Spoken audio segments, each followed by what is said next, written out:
श्री नृसिंह सरस्वती महाराज संपूर्ण जीवनचरित्र अध्याय 5. श्रीपाद शिववल्लभांचा पुनरावतार. अंबिका नावाच्या ब्राह्मण विधवेला शनिप्रदोष व्रताचे पालन तू केलंस तर तुला आपल्यासारखाच ब्रह्मज्ञानी सर्व वंदे व जगद उद्धारक पुत्र होईल, असा वर श्रीपाद शिववल्लभांनी दिल्याचे दुसऱ्या प्रकरणात तुम्ही ऐकलं आहे. त्याचप्रमाणे तू पुढील जन्मी यवन बादशाह होशील व तुझ्या त्या जन्माच्या अंतकाळी तुझी माझ्याशी भेट होईल, असा जो वर रजकास दिला त्याचा तपशील तुम्हाला तिसऱ्या अध्यायात मिळाला. पुढे श्रीपाद शिववल्लभ अश्विन मध्य द्वादशीस कुरवरपुरी समाधीस्थ झाले. अंबिकेला व रजकाला दिलेल्या वरांची पूर्तता श्रीपाद शिववल्लभांनी म्हणजेच प्रभू श्री दत्तात्रयांनी कोठे व कशी तसेच कोणत्या अलौकिक लीला केल्या व तो नव्याने धारण केलेला अवतार केव्हा कसा व कोठे संपवला याविषयीची सर्व माहिती तुम्हाला यापुढील अध्यायात मिळेल. सुमारे 650 वर्षापूर्वी विदर्भातील कारंजा म्हणजेच करंजनगर नावाच्या गावात एक सदाचार संपन्न ब्राह्मण आपल्या पत्नीसह राहत होता. तो वाजस्नेयी शाखेचा होता. वेद, उपनिषद, पुराणे यांचा त्याने सखोल अभ्यास केला होता. त्याच्या पत्नीने एका कन्येस जन्म दिला. त्या कन्येचे जन्मनाव अंबा भवानी असे होते, पण माता पिता तिला अंबा म्हणू लागले व होता होता हेच अंबा नाव सर्वतोमुखी झाले. आई वडिलांकडून होत असलेल्या कोड कौतुकाच्या छायेत अंबेच्या वयाची पहिली 6-7 वर्ष कशी झर्रकन गेली हे तिलाच कळले नाही. पण मातेच्या नजरेतून ही तिची होणारी वाढ कशी सुटणार? तत्कालीन रूढीनुसार आणखीन 5-7 वर्षांनी तिचा विवाह करावा लागेल याची जाणीव त्या मातेस झाली. याची पूर्वतयारी म्हणून त्या माऊलीने तिला स्वयंपाकादी गृहकृत्याचे शिक्षण प्रथम देण्यास सुरुवात केली. याचबरोबर हळूहळू सततच्या उपदेशांद्वारा स्त्रियांनी पाळावयाचे आचारधर्म, स्त्रियांची कुटुंबविषयक कर्तव्य, व्रतवैकल्ये, देवधर्म वगैरे सर्व ज्ञान देऊन मातेने त्या बालिकेचे उत्तम गृहिणीत रूपांतर केले. एव्हाना अंबेने वयाची 12 वर्ष पार केली होती. सर्व शिक्षण अंबेस देत असताना तिच्या मातेस जाणवले की आपल्या मुलीवर ईश्वर भक्तीकडे विशेष ओढा असून शनिप्रदोष व्रताच्या पालनात जर ती अतिशय दंग होऊन जाते. विशेष जाणवण्यासारखी गोष्ट म्हणजे शनिप्रदोष व्रताची तिला जुजबी माहिती देताच एखाद्या निष्णात जाणकाराप्रमाणे कोठेही कसलीही उणीव न राहू देता पूजेची सर्व तयारी ती करू लागली. आजूबाजूचे सर्व जग विसरून ती अत्यंत तन्मयतेने श्री शंभू महादेवाच्या पूजेत दंग होऊन राहू लागली. या बालवयातील तिची ही उपासना वृत्ती पाहून मातेस आश्चर्य वाटू लागले. मातेच्या मनाला असेही वाटू लागले की ही आपली कन्या कुणीतरी पूर्वजन्मीची श्री शंभू महादेवाची भक्त असून त्या जन्मीच्या सुकृताचा वारसा घेऊनच आपल्या पोटी जन्मलेली आहे. या कल्पनेने आपल्या व आपल्या पतीच्या वंशात अशा प्रकारे कोणी शनिप्रदोष व्रताचे पालन करत होते का, याच गोष्टीचा शोध घेण्याचा चाळाच मातेच्या मनाला लागला. तिच्या पोटी जन्मलेली ही मुलगी पूर्वजन्मी कुरवपुरात वावरलेली व श्रीपाद शिववल्लभांकडून शनिप्रदोष व्रत पालनानंतर तुला आपल्यासारखाच ज्ञानवंत, विद्यावंत, देवस्वरूपी पुत्र प्राप्त होईल असा वर प्राप्त करून घेतलेली भाग्यवान अंबिकाच होती हे त्या माऊलीस कसे कळणार व कोण सांगणार? आता अंबेस 13वे वर्ष लागले होते. तिच्या वडिलांनी वरसंशोधनास सुरुवात केली.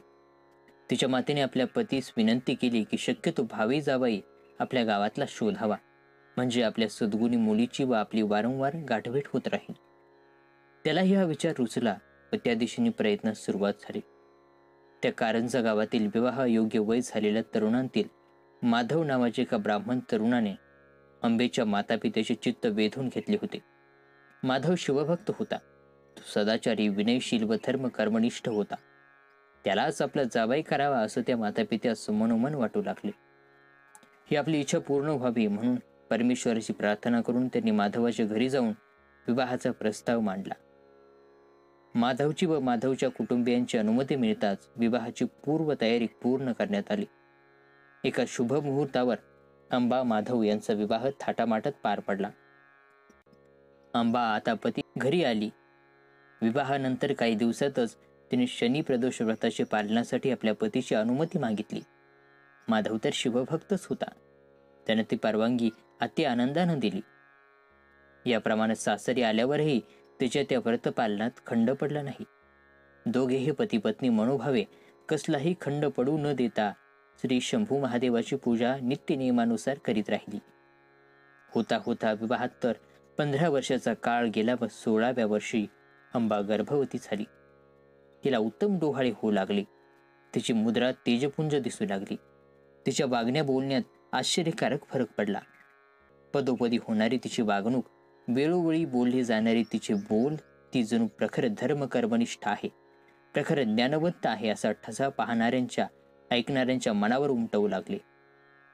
होता होता 9 महिने संपले व प्रसूतीची वेळ जवळ आली. शनिवारी पौष शुद्ध द्वितीयस मध्यान्ही अंबेने एका सुंदर गोचिरवाण्या बालकास जन्म दिला. शके 1300च्या आसपासची घटना घडली.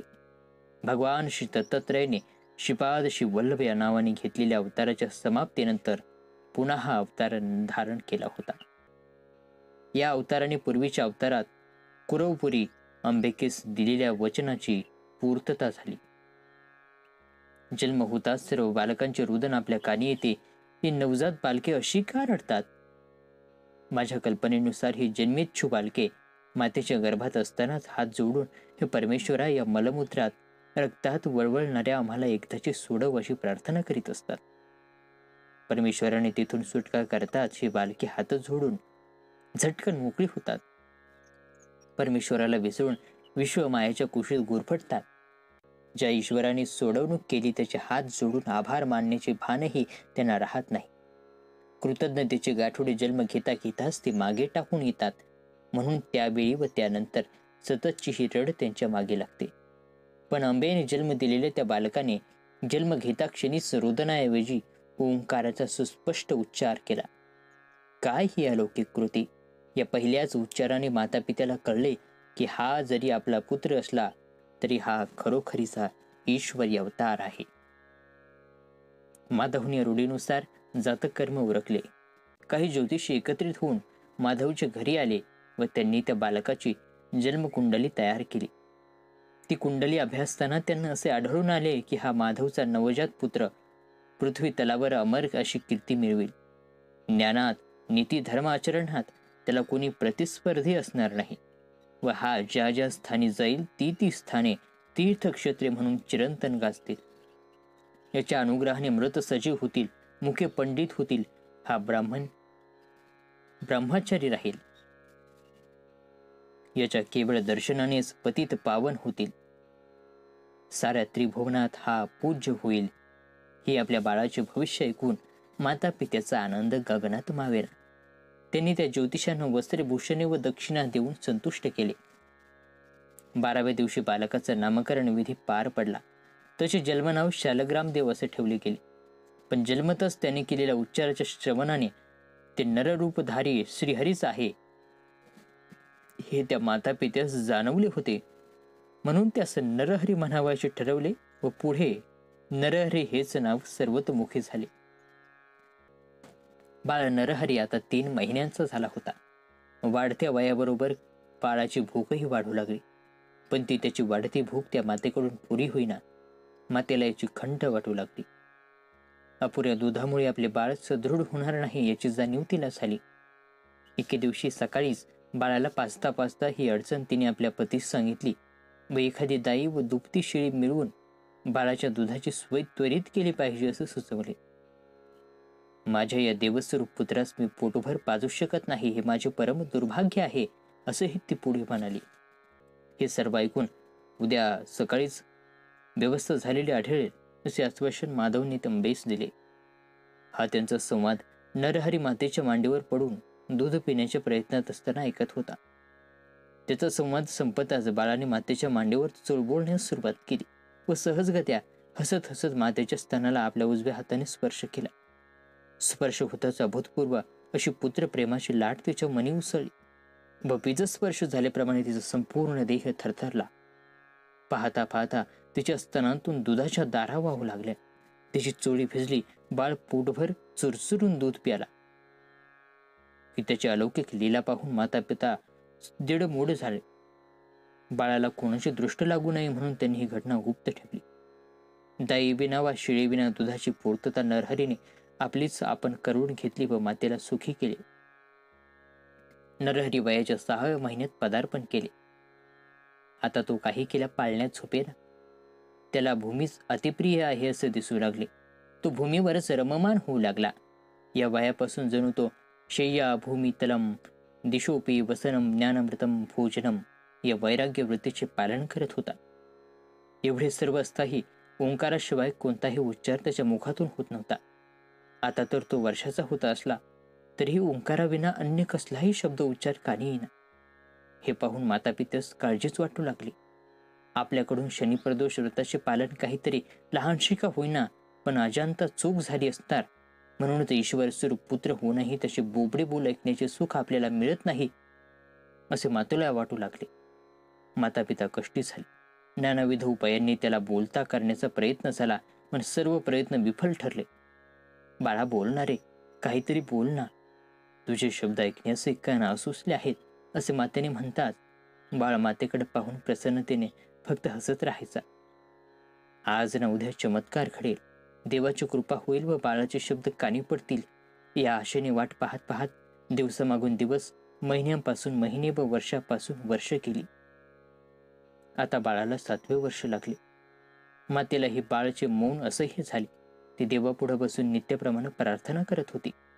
नरहरी बाजूलाच कसल्या तरी तंद्रीत दंग होऊन बसला होता. त्याच्याकडे लक्ष जाताच सतत होणाऱ्या दुःखाचा आवेग तिला आवरता आला नाही.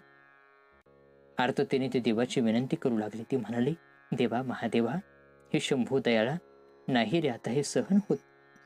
माझ्या अपराधाबद्दल मला कोणतीही शिक्षा दे, पण माझ्या बाळाला मुका झालेला पाहण्याची ही जीवघेणी शिक्षा नकोस. त्याला एकदाच बोलता कर. देवा कृपाळा, नको रे इतका कठोर होस. आमचा आणखी अंत नको पाहूस. जिवंत असून प्रतिदिनी हा मृत्यूचा अनुभव घ्यावा लागतो आहे. देवा, तुला माझ्या बाळाला बोलता करता येत असेल तर प्रत्यक्ष मृत्यूच मला कवटाळू दे.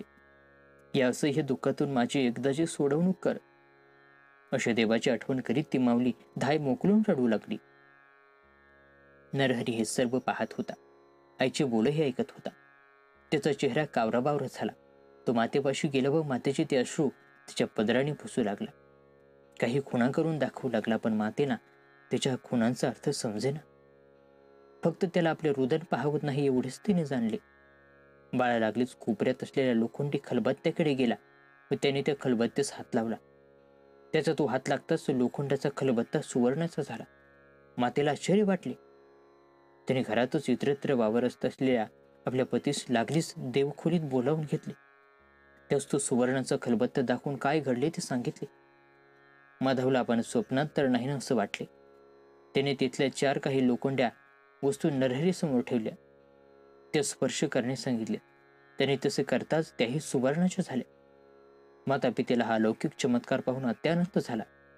त्यांना त्याच्यातील देवत्वाची जाणीव झाली. माता बाळास म्हणाली, बाळ नरहरी, तुझ्या या अलौकिक कृतीने आमची पूर्ण खात्री झाली की तू ईश्वरी अवतार आहेस. तू धनसंपत्तीचा वर्षाव आम्हावर करू शकतोस पण देवा, सर्वसामान्य धनसंपत्तीचा मोह आम्हाला नाही. तुझ्या या देवस्वरूप पुत्ररूपाने आम्हाला असामान्य अलौकिक धनसंपत्ती लाभलेलीच आहे. उणीव आहे ती धनसंपत्तीपेक्षाही मौल्यवान असे तुझे बोल ऐकण्याची. तेव्हा आमच्या प्राणप्रिय बाळा, देवा, तर केव्हा बोलणार? काय केलं म्हणजे बोलणार? का बोलत नाहीस ते आम्हाला सांग. माता पुढे काही बोलणार इतक्या झटकन नरहरीने आपला हात मातेच्या मुखावर ठेवला व खुणांद्वारा पुढे न बोलण्यास सुचवले. त्याने हात जोडून मातापित्यांच्या चरणी वंदन केले.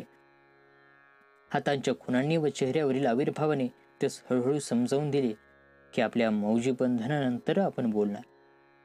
या त्याच्या खुणांचा अर्थ पूर्णपणे ध्यानी येताच त्यांनी त्यास अति आनंदाने उचलून घेतले. त्याचे मुके घेत त्याला आपल्या मिठीत धरून ठेवले. आपण या पुत्राची योग्यता न ओळखून या देवावर वेळप्रसंगी रागावलो, त्याला दूषणे दिली, त्याची उपेक्षा केली, कधी एखादी चापटही मारली असे नानाविध प्रमाद अचानक आपल्याकडून घडले असे त्यास वाटू लागले. त्यांनी त्याबद्दल आपल्या देवस्वरूपी पुत्राकडे क्षमेची याचना केली. अत्यंत सावधगिरीने या प्रकाराची गुप्तता राखून त्या जोडप्याने आपल्या बाळासह तो आनंद भाग्याचा दिवस म्हणून साजरा केला. मौजीबंधनास योग्य असे ते बाळाचे 7वे वर्ष चालू होते. तेव्हा लागली दुसऱ्या दिवशी माधवने ग्रामज्योतिषाकडून मौजीबंधनाचा शुभ मुहूर्त काढून आणला व व्रतबंधाच्या तयारीस लागला. ग्रामस्थांना त्याचप्रमाणे आपल्या सर्व नातेवाईकांना समारंभास उपस्थित राहून बटू शुभाशीर्वाद देण्याची आवर्जून विनंती केली. प्रशस्त मांडव घातला होता. मांडवात मधोमध सर्व संस्कार विधीसाठी बोहला बांधण्यात आला होता. नेत्रदीपक सजावट केली. निमंत्रित नातेवाईक येऊन मुक्काम करते झाले. आता मुहूर्ताचा 3रा दिवस किती दूर आहे हे पाहण्यासाठी केवळ 2च बोटी परत होती. माता पित्यास जाणारा प्रत्येक क्षण युगायुगाचा वाटत होता. त्याच्या उत्कंठतेने परमोच्च टोक गाठले होते. चाललेला थाटमाट पाहून मुक्या मुलाच्या व्रतबंधनासाठी माधव अफाट खर्च करणार आहे याची जाणीव गावातल्या ब्राह्मणांना होऊ लागली. त्यांची यावर टीका टिप्पणीही सुरू झाली. मुका मुलगा गायत्री मंत्राचा उच्चार कसा करणार? व्रतबंधाच्या खटाटोपात काय साध्य होणार? हेच पैसे शिल्लक ठेवले तर या आई बापाच्या पश्चात त्या मुक्याला दारोदार भीक मागावी लागणार नाही. असं काही बोलू लागले. तर हो घातलेल्या मुलाची मुंज या नाटकात आई बापाच्या श्रीमंतीचे, दागदागिन्यांचे, भपकेबाज कपड्यांचे प्रदर्शन नक्कीच होईल. याशिवाय आपणास दक्षिणा, भेटवस्तू, पक्वान्नाचे भोजन मिळणारच. मग त्या बटूचे, त्याच्या माता पित्याचे काय व्हायचे तो का होईना, आपल्याला काय त्याचे? हा काहींचा दृष्टिकोन. अंबा माधव यांची कानी ती टीका आली, पण ते मुळीच शुद्ध वा विचलित झाले नाहीत. पुत्ररूपाने घरात वावरणारे त्या देवावर त्यांचा पूर्ण विश्वास होता. घरातले नोकर चाकर, माधवचे नातेवाईक व सोबती, आंबेचे नातेवाईक व मैत्रिणी या सर्वांनी कमरा कसल्या, पदर खोचले, सर्वजण कामात दंग होते. तो दिवस कसा व केव्हा संपला हे कोणाला कळलेच नाही. सर्व आवरता आवरता मध्यरात्र उलटून गेली. पहाटे लवकर उठणे जरूर होते. 2-3 तास जी काही झोप येत नव्हती. पुरुष मांडवातील बैठकीवरच आडवे झाले, तर स्त्रियांनी घराच्या ओटीचा आश्रय घेतला. सर्वजण जरी निद्रिस्त झाले तरी अंबा माधव यांना काही झोप येत नव्हती. पहाट होण्याची ती जोडी चातकासारखी वाट पाहत होती. होता होता पहाट झाली व तो परमभाग्याचा दिवस उजाडला. अंबा माधव उठून न्हाणीघराकडे गेले. जाता जाता त्यांनी सनई चौघडीवाल्यांना उठवले. काही जुने नोकर उठले होते, ते इतरांना उठवू लागले. हळूहळू मुखमार्जन, स्नान वगैरेंसाठी न्हाणीघराच्या आसपास पाहुणे नोकर जमू लागले. सनईच्या मंगलसुरांनी वातावरणाचा ताबा घेतला. न्हाणी शेजारील चुलण्यावर पाण्याचे हंडे चढू लागले. एव्हाना सर्व घर जागे झाले. सर्व मांडव जागा झाला. घराची मांडवाची झाडलोट आटोपली. दुधाची पातेली चुलण्यावर चढू लागली. ज्यांच्यावर कामाची जबाबदारी सोपली होती ते सर्व कामास लागले. सर्व स्त्री पुरुषांच्या मुलाबाळांच्या अंघोळी उरकल्या. बैठकीच्या खोलीत लाडू लागले व एक एक करता सर्वच पाहुण्यांची हजेरी तेथे लागली. फराळाचा येथेच समाचार घेतला जात असतानाच बदाम, केशर, वेलचीयुक्त स्वादिष्ट दुधाचे पेलेही तिथे प्रवेशित झाले. वाग्रहाखाली ते रिचवलेही जाऊ लागले. सर्वत्र आनंदाची, उल्हासाची लाट उसळली. बटू नरहरी तर आजच्या दिवसाची उत्सव मूर्ती, लोभस गोजीरवाण्या सतेज चेहऱ्याचा, नाकी डोळे श्रीकृष्णासारखा दिसणारा पण गोरी कांती लाभलेला तो नरहरी उत्तम पोशाखाने जरून अहेतुकपणे सर्वत्र फिरत होता. जो तो त्या जवळ घेऊन त्याचे कौतुक करत होता, पण त्याच्या जन्मजात मुकत्वाची आठवण होताच अंतरी कष्टी होत होता. आता मौजेबंधनाच्या शास्त्रोक्त विधीत सुरुवात झाली. निमंत्रितांच्या उपस्थितीने मांडव खच्च भरून गेला. आई वडिलांची व इतर सर्वांची उत्सुकता शिगेला पोहोचली. आई वडिलांना बाळाचे अमृतमय बोल ऐकण्याची उत्सुकता होती. इतर जणांपैकी काहींना मुक्या बटूस मंत्रोपदेश दिल्यावर का सुमंत्रित यज्ञोपवीताच्या धारणेनंतर काही चमत्कार घडतो की काय हे पाहण्याची उत्सुकता होती. काहींना माधव आंबेची सर्वांसमक्ष फटफजिती होणार याची खात्री वाटत होती व ती तशी झालेली पाहण्याची त्यांची उत्सुकता होती. पुरोहितांनी माधव, अंबा व बटूस देवघरात बोलावून घेतले. तिथे गणेश पूजन करून देवप्रतिष्ठा करण्यात आले. नंतर माधव, अंबा व बटू ही त्रयी बाहेर मांडवात येऊन बोहल्यावर बसली. पुरोहितांनी आता वेळ न दवडता मौजेबंधनाशी संबंधित सर्व शास्त्रानुसार करावयाचे सर्व संस्कार क्रमशः आटोपण्यास सुरुवात केली. सर्व विधी आटोपता आटोपता चौल कर्म करून घेतला. अजीन व यज्ञोपवीत धारण केलेला व दंड घातलेल्या बटूला मंत्रोपदेश देण्याची वेळ आली. बटू मंत्रोपदेश घेण्यासाठी पित्यापाशी आला. पूर्ण विश्वासाने व अतिउत्कंठतेने गायत्री मंत्राचा उपदेश करण्यास माधव सरसावला. त्याला मनोमन वाटत होते की आपल्या बाळाचे देवाचे शब्द आपल्या कानास धन्य करणार. अंबेने आपले नेत्र मिटून घेतले होते. आपले सर्व प्राण कानात एकवटले होते. लहानसा आवाज जरी बटूच्या मुखातून निघाला तरी तो ऐकू यावा असतो. सर्वजण कान टवकारून उत्सुकतेपोटी शांत झाले होते. मुलाबाळांनाही रागवून शांत करण्यात आले. तो क्षण आला. पित्याने बटूचे व आपले मस्तक उपरण्याखाली झाकून घेतले. त्याच्या कानात मंत्रोपदेश सांगून त्यास पुनरुच्चार करण्यास सांगितले व मोठ्या अपेक्षेने उपरणे दूर केले. बटू फक्त हसला. शब्द उच्चार कंठावाटे बाहेर न येऊ देता मनातल्या मनात तो काहीतरी म्हणत आहे असे त्यांच्या ओठांच्या हालचालीवरून दिसत होते. प्रत्यक्षात तो बदला काहीच नाही. पितेचा चेहरा निराशेने उतरला. पण क्षणभरातच बटूने पितेचा हात आपल्या हातात धरून दाबला व ओठ दाताखाली दाबून उजव्या डोळ्यांची उघडझाप करून दाखवली. माधवाचा अर्थ उमगला. समजला की श्रद्धाबरोबर सबोरी हवे. माधवने अंबेकडे पाहिले. तिचाही चेहरा निराशेने कळवंडला होता. तिला शांत राहण्यास त्याने सुचवले.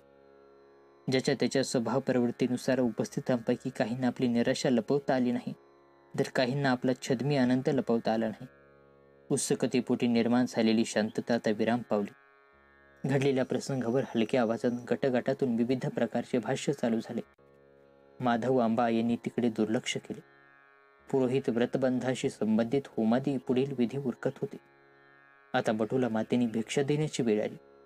तेजस्वी चेहऱ्याचा तो बटू संन्याशी वेशात, काखेला झोळी अडकवून एका हातात छोटासा कमंडलू घेऊन तर दुसऱ्या हातात ध्वजयुक्त पळसाचा खंड घेऊन भिक्षेसाठी मातेसमोर उभा राहिला. मुकाच असल्यामुळे काही न बोलता त्याने मातेसमोर काखेची जुळी उघडून धरली. एखाद्या ज्ञानसंपन्न तेजपुंज अशा ज्येष्ठ संन्याशाची ती बालामूर्तीच आपल्यासमोर उभी आहे असे त्या मातेस वाटले. प्रेमाबरोबरच त्यादाराने आशीर्वादासह भिक्षेची पहिली मूठ मातेने नरहरीच्या झोळीत रिकामी केली. ती पहिली भिक्षा झोळीत पडताच अलौकिक चमत्कार घडला. तो मुका म्हणून सर्वज्ञात असलेला बटू अस्खलितपणे शुद्ध उच्चारपूर्वक ऋग्वेदाच्या ऋचा बदतच झाला. बटूचा हा अनपेक्षित स्पष्ट आवाज ऐकताच जवळजवळ सर्व सपाक झाले. जे दूर होते ते सर्व त्याचे पुढील शब्द ऐकण्यासाठी बाहेल्यापाशी आले. काही क्षणातच या चमत्काराची माहिती सर्व मांडवभर झाली व जो तो पोहल्याजवळ पोहोचण्यास धडपडू लागला. मातेकडून दुसरी भिक्षा मिळताच वर्षानुवर्ष सातत्याने वेदपठण करीत असलेल्या एखाद्या पंडितालाही लाजवेल अशी थाटात नरहरी यजुर्वेदाचे मंत्र उच्चारता झाला व तिसरी भिक्षा झोळीत पडताच ताला मंत्रासह सुमधुर कंठाने समागान करू लागला. माता पित्याचा तो संस्मरणीय असा परमोच्च भाग्याचा आनंदाचा क्षण ठरला. त्यांनी मनोमन शंभू महादेवाला कृतज्ञतापूर्वक नमस्कार केला. मातेने नरहरीला मिठीत घेतले, हृदयाशी कवटाळले. आपला आनंद मनात न लपवून आपल्या नेत्रांवाटे बाहेर ओसंडून विश्वभर पसरत आहे असे तिला भासले. तिने आपल्या भोवती सर्वत्र नजर फिरवताना मांडवात आलेली प्रत्येक व्यक्ती आनंदाने धुंद झालेली तिला दिसली. बटू नरहरी हा जरी अंबा माधव यांचा पुत्र असला तरी प्रत्यक्षात ईश्वराचा अवतार आहे असं त्या सर्वांस वाटू लागले. सर्वांनी त्याचा उत्स्फूर्तपणे जय जयकार केला. एव्हाना हे वृत्त वायुवेगाने गावभर पसरले. सर्व तेथे लुटला. मुका म्हणून त्याची त्या क्षणापर्यंत हेटाळणी केली याचा पश्चाताप म्हणून सर्व ग्रामस्थ क्षमायस्ते झाले.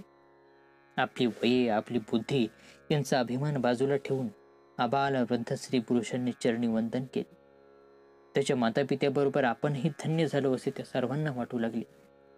आपल्या जवळ अकस्मात अवसळलेली गर्दी कमी झाली हे जाणवताच नरहरी मातेस उद्देशून म्हणाला, आई, धर्मशास्त्रानुसार ब्राह्मणाचे मौजबंधनानंतर विद्याभ्यासासाठी काशीस व तत्संग तीर्थक्षेत्री जाऊन गुरुच्या आश्रमात वास्तव्य केले पाहिजे. तेथे विद्याभ्यासाबरोबरच गुरुसेवा करून भिक्षयाचनाद्वारा आपला उदरनिर्वाह केला पाहिजे. या आचारधर्माचे तंतोतंत पालन करण्याचा माझा विचार आहे. तू भिक्षा मागण्याचा उपदेश देऊन भिक्षाही दिली आहेस, तेव्हा आता मला काशीस जाण्यास अनुज्ञा दे. तू केलेल्या उपदेशाप्रमाणे मागणे माझे कर्तव्य आहे.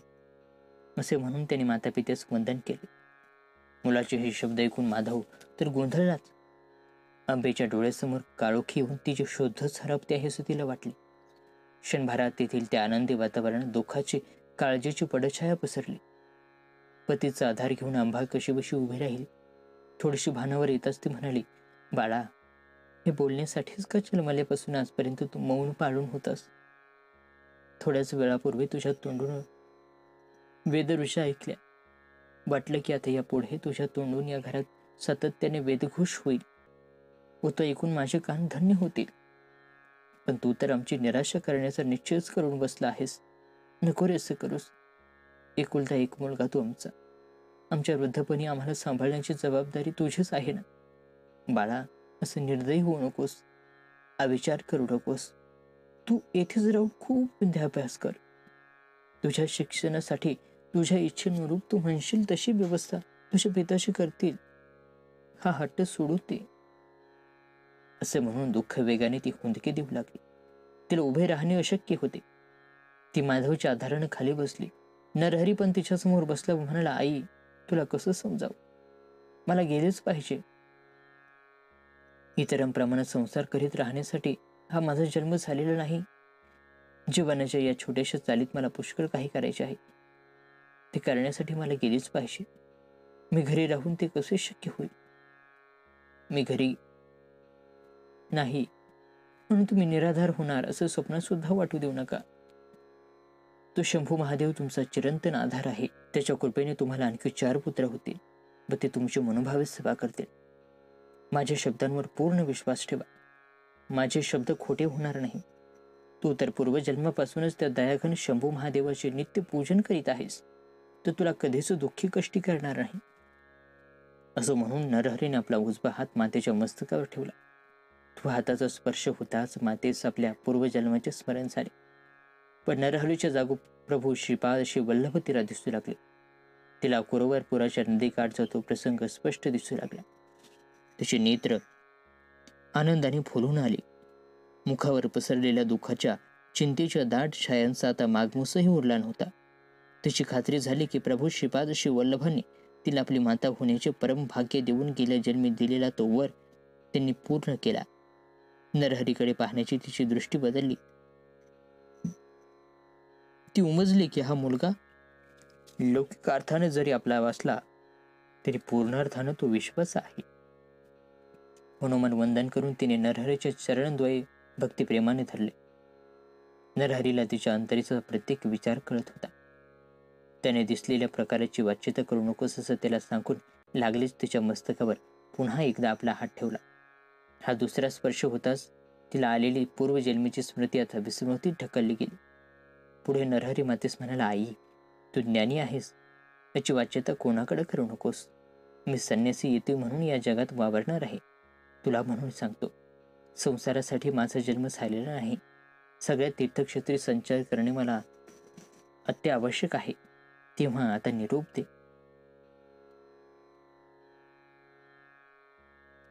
पूर्वजन्मीची स्मृती विस्मृतीत ढकलली गेलेली मातेचे मन पुनश्च मोहमायेत गुरफटून गेले. पुत्राची व आपली ताटातूट व्हावी हे काही केले तिच्या मनाला पटेना. तेव्हा ती म्हणाली, बाळा, मला अशी रडत ठेवून जाण्यात तुला सुख वाटत असेल तर जरूर जा. निदान तू तरी सुखी झालेला दिसशील. आमचे काहीही हो, तुझ्या सुखासाठी धडपडणं हेच तर आमचे जीवन ध्येय. पण एकदा विचार कर, 4 पुत्र होतील तेव्हा होतील. आज तरी तुझ्या विना कोणी नाही, ही सत्यस्थिती आहे. शिवाय संन्यास हा चतुर्थ आश्रम आहे. ब्रह्मचार्याश्रम, गृहस्थाश्रम व वानप्रस्थाश्रम या तिनांचे योग्य पालन करता करता वैराग्य विरक्ती यांची मनपूर्वक ओढ लागल्यावर संन्यास आश्रमात पदार्पण करावे हा तर धर्मादेश आहे. तुझा हा निर्णय धर्मशास्त्राविरुद्ध आहे असं तुला नाही वाटत? त्यावर नरहरी म्हणाला, आई, या सर्व आश्रमांचा क्रम पार करून संन्यास आश्रमात जाण्यासाठी व त्या संन्यास आश्रमात काही लोकोपयोगी कामं करण्यासाठी दीर्घ काळ जगण्याची खात्री पाहिजे. मानव प्राण्यासह प्रत्येक प्राणी जन्माला येतो त्या क्षणीच त्याच्या गळ्यावर अदृश्य असा मृत्यूचा हात ठेवला गेलेला असतोच. तो हात केव्हा, कोठे व कशा अवस्थेत, कशा परिस्थितीत आवळला जाणार आहे हे तो हात ठेवणारच जाणे. मानवाला हे कधी कळलेच नाही व कधी कळणारही नाही. तेव्हा हा भास आकस्मितपणे आपली इच्छा असो नसो आपल्या नकळत बिनबोभाटपणे आवळला जाणार आहे याची जाणीव प्रत्येकानं सातत्याने ठेवली पाहिजे. मृत्यू किती समीप आहे वा दूर आहे हे कोणीच सांगू शकणार नाही. यास्तव मिळणारा प्रत्येक क्षणाचा आत्मउन्नतीसाठी भरपूर उपयोग करून घेणं हे शहाणपणाचं नाही का? आज नको उद्या अथवा ते करण्याची ही वेळ नाही, पुढे करता येईल असे म्हणणाऱ्यांकडून कधीच काही घडावायचे नाही. मृत्यूच्या अकस्मात पडणाऱ्या वज्रपंजाखाली ते गडप झालेले आढळतील, ते पूर्ण सत्य आहे. तेव्हा जे काही करायचे ते अगदी याच क्षणापासून विनाविलंब केले पाहिजे. जीवन ध्येयस्थ असले पाहिजे.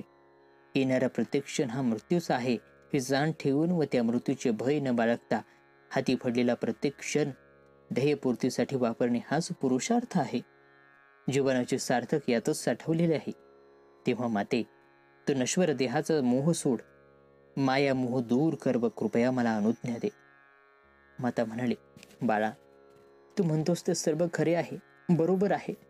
कळतं पण बळत नाही अशी माझी अवस्था झाली आहे. पुत्रप्रेमाने माझे मन वेडे झाले आहे. असे म्हणून ती बोलायला थांबली. तिने मनात असा विचार केला की आजचा हा प्रसंग काहीतरी युक्तीने पुढे ढकलला असता तर पाहावा. कोणी सांगावे, वेळ जाता जाता बाळाचे विचार बदलेल तेही. पण आजचा हा प्रसंग टाळूया. या निर्णयाप्रत येऊन ती नरहरीला म्हणाली, नरहरी, माझी अखेरची तुझ्या पायी एकच विनंती आहे. बघ, मातेची दिन होऊन केलेली मागणी फेटाळू नकोस.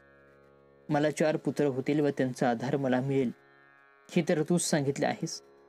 आज तुझ्या विना एकही पुत्र नाही हे तुला दिसतेच ना. तेव्हा मला आणखी एक पुत्र होईपर्यंत तू थांब. तेवढा धीर धर. एक पुत्र झाल्यावर आम्ही तुला अवश्य परवानगी देऊ. यावर नरहरी उतरला, आई, ठीक आहे, मी माझा शब्द पाळीन, तू तुझा पाळ. तुला एकच का 2 पुत्र झाल्यावर मी जाईल.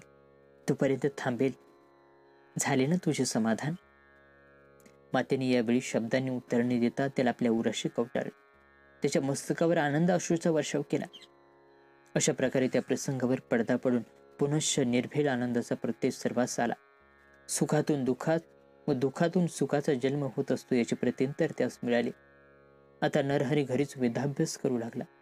काही महिन्यातच त्याच्या ज्ञानशक्तीचा प्रत्यय सर्वांना येऊ लागला. परिणामतः गावातले व इतर ठिकाणचे पंडितही वयाचा अभिमान न बाळगता त्याच्यापाशी बसून शास्त्र अभ्यास करू लागले. त्याच्या कीर्तीचा डंका दूर दूरच्या गावीही वाजू लागला. होता होता वर्षभरात अंबा पुनश्च गर्भवती झाली. यावेळी तिने जुळ्या पुत्रांना जन्म दिला. अंबा माधव यांना आनंद झाला. नरहरीचा प्रत्येक शब्द पूर्णत्वाने खरा होतो याची प्रचिती पुन्हा एकदा आली. नूतन आगमन केलेल्या पुत्रद्वयास 3 महिने होताच ईश्वर स्वरूप नरहरी आपल्या मातापित्यासमोर हात जोडून उभा राहिला व म्हणाला, हे दोन्ही पुत्र पूर्णायुष्य होतील. यानंतर आणखी 2 पुत्रांना जन्म देऊन तुम्ही एका कन्येस जन्म द्याल. तुमची इच्छा त्या शंभू महादेवाने पूर्ण केलेली आहे.